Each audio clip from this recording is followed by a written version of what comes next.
নতুন বাংলাদেশে সবাইকে স্বাগতম। এখন আমাদের মুখ চেপে ধরার মতন কেউ নাই। আমরা চাই ভবিষ্যতে আমাদের মুখ চেপে ধরার মতন কোনো শাসক বাংলাদেশে না আসুক। আমরা যাতে নির্ভয়ে নির্দ্বিধায় কথা বলতে পারি।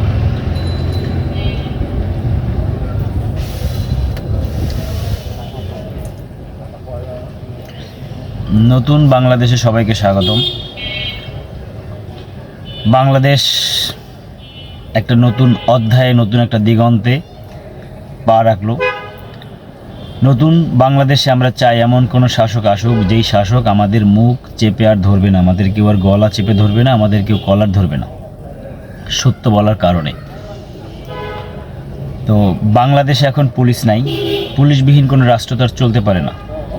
তারপর সাময়িক পুলিশরা কিছু দাবি দেওয়া দিছে, এবং যেহেতু সরকার এখনও শপথ নেয় নাই, ট্রাফিক পুলিশের দায়িত্ব এখন পালন করতেছে সাধারণ শিক্ষার্থী এবং বাংলাদেশের সাধারণ মানুষ, সর্বস্তরের সাধারণ মানুষ, বিশেষ করে শিক্ষার্থীরা।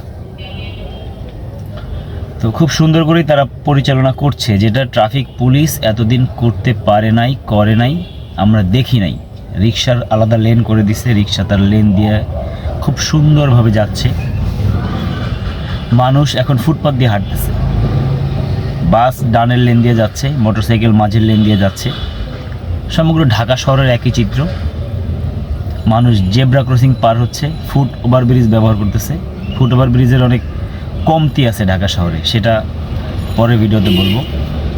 তো মানুষ যে এখন ভালো হয়ে গেল, লেন মেনে চলতেছে। কী কারণে? সবাইকে সহযোগিতা করতেছে। স্টুডেন্টরা চাচ্ছে, মানুষ এখন মনে করতেছে, স্টুডেন্ট যেহেতু বলতেছে ফুটপাথ দিয়ে ব্যবহার করি, জেব্রা ক্রসিং ব্যবহার করি, তো মানুষ যদি এভাবে নিয়ম মেনে চলে দেশটা অনেক সুন্দর হবে। আর যদি নিয়ম না মেনে চলে তাহলে আমাদের লাভ। কিভাবে লাভ? সেটাই মূল বিষয়। যদি কেউ লেন ভায়োলেশন করে তাহলে তাকে জরিমানার আওতায় আনতে হবে, তাকে শাস্তি দিতে হবে। যদি কেউ সিগন্যাল ভায়োলেশন করে তাকে শাস্তি দিতে হবে, তাকে জরিমানার আওতায় আনতে হবে। একইভাবে যারা পথচারী আছে তারা যদি ফুটপাথ ব্যবহার না করে তাহলে তাদেরকে নগদ অর্থ জরিমানা করতে হবে। এবং যদি কেউ জেব্রা ক্রসিং ব্যবহার না করে, যেখানে জেব্রা ক্রসিং আছে, যেখানে ফুট ওভারব্রিজ আছে, সেগুলো যদি ব্যবহার না করে তখন তাদেরকে জরিমানার মাধ্যমে আইনের আওতায় আনতে হবে। তাতে মানুষ সচেতন হবে এবং সরকার রাজস্ব পাবে। এইভাবে, এবং পাশাপাশি যেটা খুব জোরালোভাবে করতে হবে, ক্যাম্পেইন করতে হবে, জনসচেতনামূলক ক্যাম্পেইন করতে হবে। সচেতনতামূলক ক্যাম্পেইন যদি করা হয় তখন মানুষ সচেতন হবে। সর্বস্তরের মানুষকে সচেতন করে তুলতে হবে।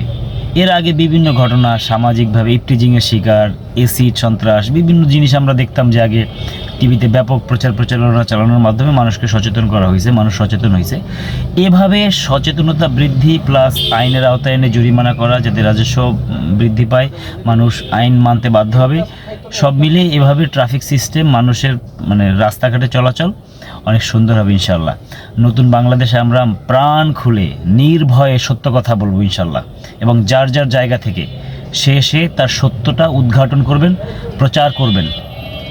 Thank you very much.